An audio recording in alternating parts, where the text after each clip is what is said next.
Hello guys, welcome back to our channel. और आज हम आपको कवर कराएंगे ओंकारेश्वर और ममलेश्वर। सबसे पहली बात, लोगों को ये पता ही नहीं है कि ज्योतिर्लिंग ओंकारेश्वर है या फिर ममलेश्वर है, तो इसके बारे में भी आप लोगों को हम अच्छी तरीके से समझाएंगे। अगर आप महाकालेश्वर के दर्शन करके अगले दिन सुबह सुबह जल्दी ओंकारेश्वर के लिए निकल जाते हैं तो शाम तक वापस इंदौर या फिर उज्जैन आ सकते हैं। यह ज्योतिर्लिंग इंदौर से लगभग 80 किलोमीटर की दूरी पर है।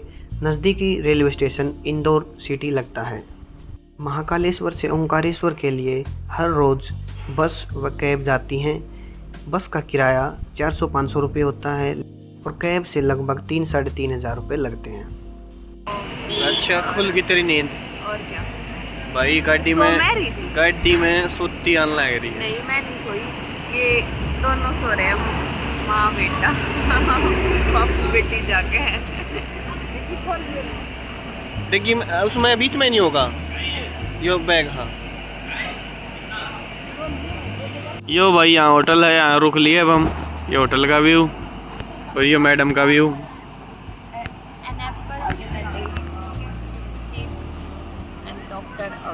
वाह, मतलब एक सेब खाओ, डॉक्टर ने दूर भगाओ। चलो जो ले दूंगा तेरे जोटे दूंगा आजा। झूलाऊंगा। चलो, ये झूला तेरे घर भी है ना? गमड़ी है ना झूला? ना ना, यो ही फ्री का है। पापा आ गया भाई, बिस्कुट ले आया पापा। ए पापा, मैं इन्हें घुमा झूला तुमने गाँव में ना मिल लिया? गाँव में है ना? बता, गाँव वाले बना बैठे हैं, बाहर जाकर चाहिए ये चीज। नु हमारा पापा है, गारा बिस्कुट ना खावा और बाहर बिस्कुट चाहिए। पापा पापा ने सारे बिस्कुट खत्म कर दिए, ना करे। पापा तो नहीं जाए चाय को आने। अपनी गिलासी ले रहा है पापा भाई, चाय पीने खातर। बोला छोटी छोटी गिलासी दे।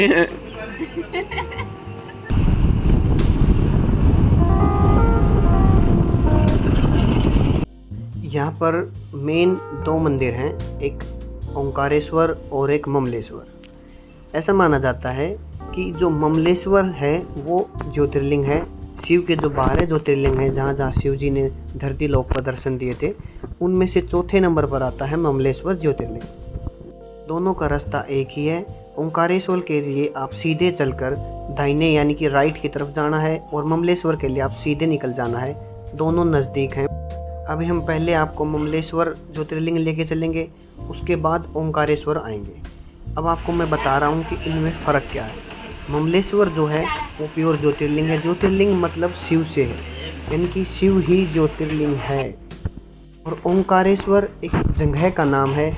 यहाँ पर ओंकारेश्वर में ब्रह्मा विष्णु महेश तीनों से मतलब है, लेकिन लोगों को ज्ञान का अभाव है। वो आते हैं ओंकारेश्वर के दर्शन करके वापस चले जाते हैं। जो मेन ज्योतिर्लिंग है ममलेश्वर, उनके दर्शन ही नहीं कर पाते। इसीलिए अगर आप आ रहे हैं तो ममलेश्वर ज्योतिर्लिंग ज़रूर दर्शन करें। मंदिर परिसर के बाहर ही बहुत सारी दुकानें लगी होती हैं, जहाँ प्रसाद व पूजा सामग्री आपको मिल जाती है और बहुत अच्छी तरीके से उनको सजाया व संवारा गया है। और बाहर ही आपको जल मिल जाता है, जो कि ज्योतिर्लिंग पर चढ़ाया जाता है। यह ज्योतिर्लिंग नर्मदा नदी के तट पर बना हुआ है। ऐसा माना जाता है कि जितना फल आपको गंगा नदी में स्नान करने से होता है, उतना फल नर्मदा नदी के दर्शन मात्र से हो जाता है। ओम नमः शिवाय, हर हर बोले नमः शिवाय।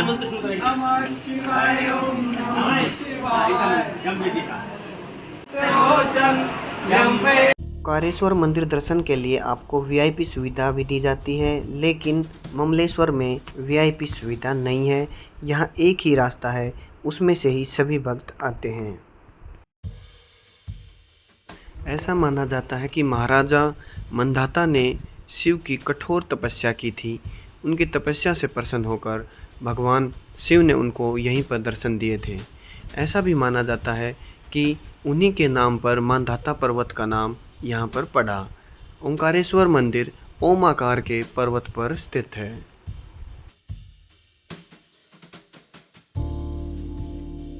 यह कथा भी प्रचलित है कि भगवान शिव तीनों लोकों का भ्रमण करने के बाद शाम को यहीं पर आकर विश्राम करते हैं। ममलेश्वर ज्योतिर्लिंग के ऊपर लगातार नर्मदा नदी का जल गिरता रहता है।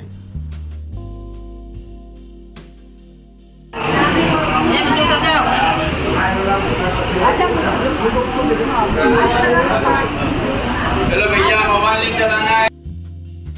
अभी हम ममलेश्वर ज्योतिर्लिंग जी के दर्शन करके बाहर आ चुके हैं और आप देख रहे हैं कि मंदिर कितना पुराना व ऊंचा भी है। मंदिर की दीवारों पर अद्भुत तरीके से कलाकृति की गई है। भगवान शिव के साथ हमेशा नंदी रहते हैं, तो यहाँ भी मंदिर के बाहर एक नंदी की प्रतिमा बनी हुई है जिसको सभी लोग पूजते हैं व नंदी पर जल भी चढ़ाते हैं। पूजा सामग्री का सामान भी नंदी पर चढ़ाया जाता है।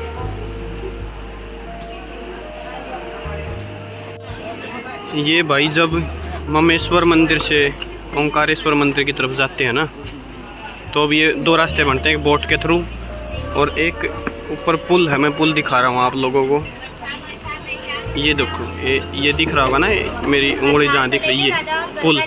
एक पुल से जाया जाता है भाई, एक बोट से जाया जाता है। तो जैसे भी कंफर्टेबल हो अपनी सुविधा के अनुसार जा सकते हैं। ये सामने मंदिर है, उधर वहाँ जाना होता है। ये ओंकारेश्वर मंदिर है। ये भाई आप देख रहे होगे, एक भी बोट नहीं चल रही।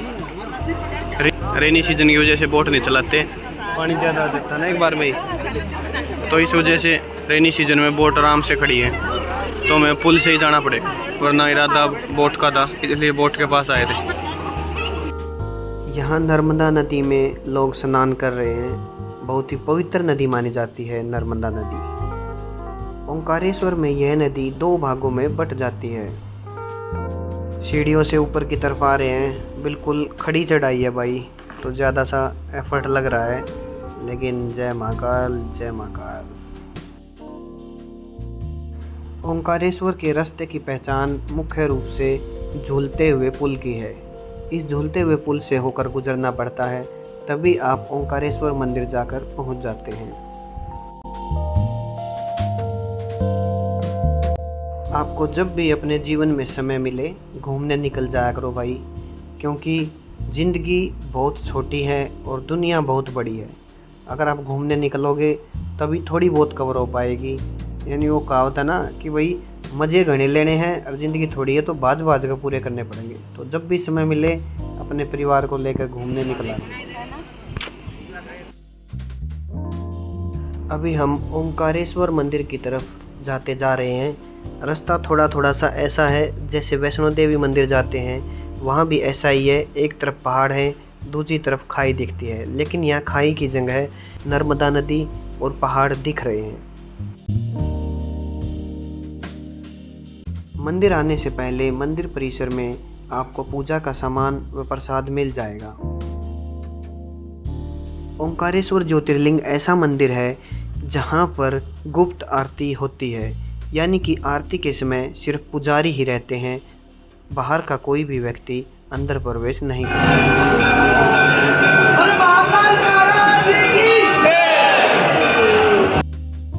ओंकारेश्वर व ममलेश्वर दोनों का महत्व एक जैसा ही है, तो जब भी यहाँ आएँ दोनों जगह जरूर जाएं। ओंकारेश्वर मंदिर में दर्शन करते समय आपको किसी भी तरह की असुविधा नहीं होती। मंदिर के अंदर एसी लगे हुए हैं। मंदिर बहुत ही साफ़ सुथरा बना हुआ है और मंदिर के अंदर डिज़ाइन अलग अलग तरीके से मूर्तियाँ बनाई गई हैं।